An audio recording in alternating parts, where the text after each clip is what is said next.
Bonjour. Comment la préparation mentale peut-elle renforcer et améliorer la gestion de la douleur et des inconforts? La préparation mentale pour la gestion de la douleur et des inconforts, en fait, elle agit comme un entraînement psychologique qui permet de moduler la perception de la douleur, de renforcer la tolérance et de transformer l'inconfort en énergie maîtrisée.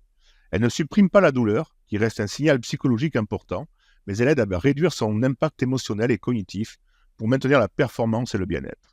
Les objectifs principaux sont de l'ordre de quatre: réduire l'anxiété et la douleur, anticipation, peur de souffrir, renforcer la tolérance et la capacité à rester concentré malgré l'inconfort, transformer la douleur en information plutôt qu'en obstacle, maintenir la performance dans des contextes exigeants. Les leviers de préparation mentale, toujours très souvent les mêmes dans ce cas-là. Imagerie mentale, visualiser la douleur comme une sensation modulable, par exemple imaginer un curseur que l'on baisse. Respiration consciente, cohérence cardiaque, respiration abdominale, pour calmer le système nerveux, pour synchroniser les systèmes nerveux.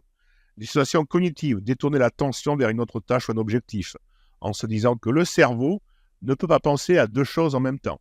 Donc si vous concentrez votre attention sur une autre chose, il ne pourra être pas à 100% dans la chose précédente.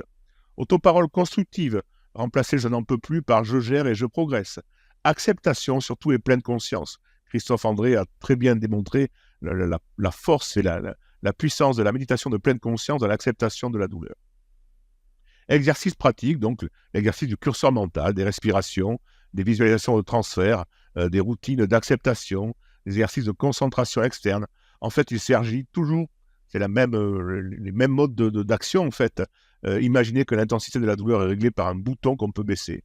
Respirer, ces respirations, celles que l'on aime.